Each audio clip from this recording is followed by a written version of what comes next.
लेके जाए। एसएससी ने एक भ्रष्टाचार बहुत बड़ी कंपनी एडुकेटी को हमारा टेंडर दे दिया। ना हमारे सेंटर हमें अच्छे मिले, ना हमें कंप्यूटर अच्छे मिले, ना हमारे एग्जाम सेंटर हमें कुछ भी अच्छा नहीं मिला, जिसके लिए हमारे टीचर्स ने पहले भी आंदोलन किया। सरकार ने, जैसे भाई ने बताया कि सरकार ने आश्वासन दिया, DOT minister Jitendra Singh sir ने आश्वासन दिया, लेकिन हमारी मांगे पूरी नहीं हुई। उसके उद्देश्य से हम यहाँ आए हैं क्योंकि हमारे सपने हमने देख रखे और जब तक हम अपनी लड़ाई को नहीं जीतेंगे हम यहाँ से नहीं जाने वाले। और मैं यही कहना चाहता हूँ कि जब तक तोड़ेंगे नहीं तब तक छोड़ेंगे नहीं। जय हिंद, जय भारत। क्या नाम हुआ आपका? सर मेरा नाम अखिल चौहान है। अखिल, आप आज यहाँ पे आए हैं, लगातार डीओपीटी मिनिस्टर से बातचीत हुई, आखिरकार एसएससी आपकी मांगों को मानना क्यों नहीं चाहती? क्या परेशानियां उनके सामने आ रही हैं? आश्वासन बहुत दिन से दे रहे हैं, हम आश्वासन पर विश्वास नहीं कर सकते। अब हमें रिजल्ट चाहिए, जो हमें फेयर एग्जाम कराने का तरीका इन्हें पता नहीं है या ये करा नहीं पा रहे क्योंकि करप्शन की वजह से हो रहा है।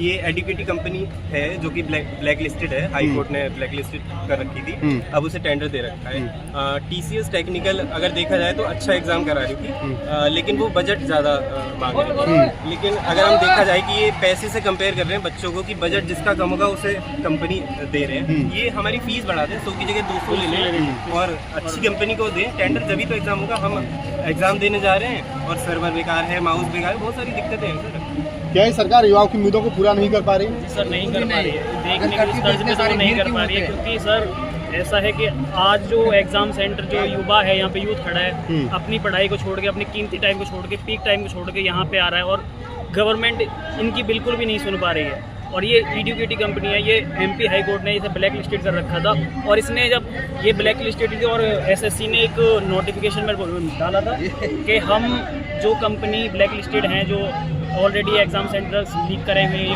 चार्जेस हैं, अगर हम इन्हें डाला था कि हम इनको नहीं देंगे और फिर भी इन्होंने उनको दे दिया, क्योंकि और रीज़न क्या दिया कि टीसीएस ने 340 करोड़ के आसपास का बिल लगाई थी और इसने 270 के आसपास की, जो मैक्सिमम आधे पे आने पे इन्होंने इसको बिड दे दी। और जबकि सर इसका स्टेनोग्राफर में अभी आंसर किया ही है, मैथ के क्वेश्चन कभी नहीं पूछे जाते थे, वो क्वेश्चन ये सारे क्वेश्चन AI वगैरह से। और देखिए जैसे कि अभी आंसर की आ गई है, कुछ दिन पहले ही आई है और आंसर के में ऐसे ऐसे क्वेश्चन आए हुए हैं जिसका कोई जवाब ही नहीं है। ना ही बच्चा उसका आंसर पूछ पा रहा है, ना ही आयोग सही आंसर बता पा रहा है। आंसर ये है, बॉक्स में बनाया हुआ, इसी बॉक्स में एसएससी को बैठा दीजिए, उसी को पूछिए कि ये क्वेश्चन क्या पूछा हुआ है। क्वेश्चन क्या पूछा बताइए। क्वेश्चन पूछ रहा है कि 5 बॉक्स दिया हुआ, उसके बाद फिर 5 बॉक्स है, फिर नीचे में आंसर में 5 बॉक्स दे दिया है। ये क्या मजाक बना के रख दिया है? एक क्वेश्चन भाई कुछ तो सही करके रखो तुम। सर अगर आप एग्जाम ही लेना चाहते हो, बच्चे के साथ अगर आप धोखा नहीं देना चाहते हो या नहीं करना चाहते हो, तो आप सही ढंग से ये बता दो कि भाई पेपर सही ढंग से ले लो, ठीक है। उसके बाद और क्वेश्चन एक क्वेश्चन था एक मिसस्पेल्ड का वर्ड पूछा हुआ था, ठीक है। वर्ड पूछा हुआ है कि यूनिक्यूटीज का मतलब क्या होता है, ठीक है। उसके बाद जो आंसर दिया हुआ, जो एग्जामिनर टिक कर रहा है, वो गलत आंसर टिक कर रहा है, जो सही है उस पर टिक नहीं कर रहा है, जो गलत है उस पर टिक कर रहा है। उसके लिए मैं 50 रुपए क्यों दूं? एक बात बताइए, एक बच्चा बत्रा से मुखर्जी नगर जाता है, 10 रुपए किराया होता है, एक 5 वाला ऑटो होता है। लोग 5 रुपए बचाने के लिए 5 रुपए वाला ऑटो में जाता है। क्यों जाता है? क्योंकि 5 रुपए बचेगा तो 5 रुपए से कुछ और सामान काम आ जाएगा। यहाँ पे बच्चा 50 रुपए क्यों पे करेगा जब तुम क्वेश्चन गलत पूछ रहे हो? तो भाई जब तुम क्वेश्चन अगर सही पूछोगे तो मेरा वो 50 बच जाएगा ना। अगर मान लो मेरे पास पैसे नहीं है, मैं किसी दोस्त से कर्ज लेके क्यों दूं? मैं किसी का कर्जदार क्यों बनूं? तो वो सारी चीजें खामियां जो कि उसको सही करना चाहिए। एक यहाँ पे क्वेश्चन गलत पूछा हुआ है, एक तो सिनोनिम, एक क्वेश्चन में पूछा वही क्वेश्चन दोबारा पूछे, उसका सिनोनिम पूछना क्या होता है। एक जो क्वेश्चन दिया हुआ है, मैथ का क्वेश्चन आया हुआ है, A और B 3:2 के अनुपात में है। ये जूम करके दिखाइए, ये जूम करके लीजिए इसको। इसके ऑप्शन है, इसके ऑप्शन दे रखे हैं, कुछ पक्षी नहीं उड़ सकते हैं, जिसका कोई सेंस ही नहीं है, जिसका कोई लॉजिक ही नहीं बन रहा है, और सभी पक्षी जानवर है। सर अरे वैसे नहीं, देखो यहाँ पे ऑप्शन क्या है कि कुछ पक्षी नहीं है, कुछ एसएससी नहीं उड़ सकते हैं, सभी एसएससी जानवर है। सभी पक्षी नहीं है, सभी एसएससी तैर सकता है, और सभी हाथी एसएससी है। ये क्वेश्चन पूछ रहा है, बताओ ये कोई मजाक बना के रख दिया है? ये होना चाहिए। 17 क्वेश्चन वर्जिन थे, वर्जिन थे, 17 क्वेश्चन वर्जिन है मेरे, क्योंकि ऑप्शन में ये डालना चाहिए ना। एसएससी ने सील तोड़ा ना मैंने तोड़ा। हाँ तो ये कहाँ का न्याय है? 17 क्वेश्चन गलत आए हाँ। 17 क्वेश्चन एक शिफ्ट में ये रहा गलत का क्वेश्चन पूरे भाई सब गलत डाल दिया मैंने। आज जो आप लोग आए हैं देखो, ये दिल वाला क्वेश्चन पूछ रहे हैं, जवानी में दिल का क्या क्या ख्याल है, कौन बच्चा नहीं जानता है? ये क्या बताइए। पूछा? इस दिल वाला क्वेश्चन में पूछ रहा है कि कितने त्रिभुज है। भाई तुम ये पूछ दो ना कि तुम्हारे दिल के कितने टुकड़े हैं, मैं बता दूंगा 10, 12, 15 सब बता देंगे। इसका अरेंजमेंट करो, नशा भी अच्छी क्वालिटी का करके बनाओ यार, कम से कम सही पेपर तो बनाओ। इतना सस्ता नशा करके बना रहे हैं, मैं कह रहा हूँ मेरे से 200 रुपया फीस ले लो, पेपर सही का बना लो। सही तो एसएससी क्या आपका जंतर मंतर पे हुआ, एसएससी युवाओं को हल्के में ले रही है, इसका मतलब? हल्के में नहीं ले रहे, देखो तो ये आज का हिटलर है, अच्छा। आज का प्रेजेंट का हिटलर है, तो ये सोच रहे हैं कि हम जिंदा है, यही सबसे बड़ी बात है।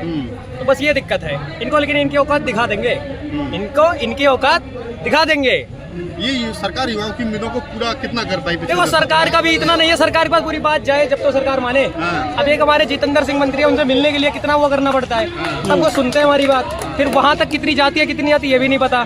तो सारी चीजें ये है। आज क्या उम्मीद है आपको यहाँ पे? आज की हमारी उम्मीद है क्या, हम भैया डट के लड़ेंगे, लड़ेंगे 100%, जो होगा देखा जाएगा। हमारा तो सेम मुद्दा यही है, ईडी क्यूटी हटा दो, किसी भी वेंडर से पेपर करा लो। मैं ये नहीं कह रहा तुम टीसीएस से करा लो, से कराओ वही अच्छा। अभी भाई मैं बार बार कहूंगा टीसीएस से करा लो, तुमको और कोई नहीं है अभी तो। मैं कह रहा हूँ भाई तू ईडी क्यूटी हटा दे, किसी से करा ले, फेयर करा ले, पर वर्जिंग पेपर मत दे कि उसका क्वेश्चन ही ना खुले, ऑप्शन ही ना दिखे। मैं अभी स्टेनो का एस्पिरेंट हूँ भैया, इनकी हालात इतनी ऐसी बुरी है कि इनके रफ पेपर सही से नहीं दिया जा रहा है, तो हम कैसे मान ले कि एग्जाम सही से कंडक्ट कराएंगे? ऐसा रफ पेपर है कि लिखते ही फट जा रहा है। लोगों को कुछ पेन लोग, भी ऐसा है मैं बता रहा हूँ, एकदम कुछ बेकार। लोग ऐसे भी है अभी, जैसे कि अभी एसी में बैठे होंगे, लोग ये कह रहे होंगे कि ये लोग जितने बच्चे हैं ना ये सब पढ़ने वाले नहीं है, लेकिन उनको ये नहीं पता है कि पढ़ने वाला है कि नहीं है। अगर पढ़ने वाला बच्चा नहीं होता ना, मैं मेंस में फेल हूँ, अभी 24 के मेंस में फेल हूँ, सीजीएल मेंस में मेरे 17 नंबर माइनस हुए। ये कहाँ का न्याय है? उसका कोई जवाब नहीं देता कि माइनस क्यों हुआ है। ना ही हम समझ पा रहे इसका नॉर्मलाइजेशन का नौटंकी, और ना ही एसएससी हमको समझा पा रही कि इसका नौटंकी एक्चुअल है क्या। ये बताइए कहाँ का न्याय है? अब ये कहता है कि अरे तुम में कमी होगी। भाई अगर मेरे को कमी होती तो मैं मेंस कैसे लिखता 4 बार? एक बात बताओ, मैं मेंस कैसे लिख देता 4 बार? एक बार लिखा हूँ, 4 बार लिखा हूँ, लेकिन मेरे नहीं हुए। लेकिन मैं 24 में मैं डिजर्व करता था एक सीट, जो कि वो मेरे हाथ नहीं लगे।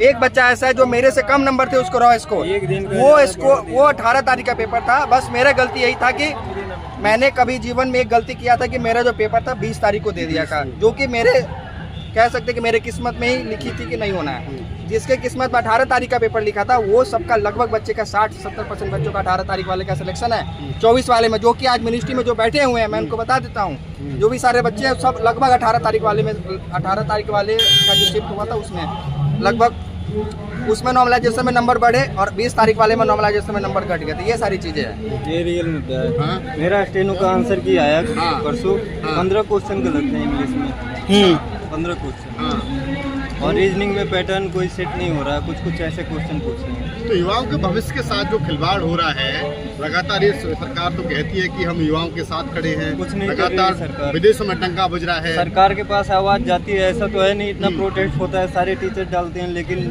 सुनते नहीं है। क्यों नहीं सुनना चाहती सरकार यूथ की आवाज़? पता जिस नहीं, देश में वो 65% यूथ हो, क्यों नहीं सुनना चाहती? क्यों नहीं सुनना चाह रही है? 2022 में भी हमने प्रोटेस्ट किया था, स्टेनो में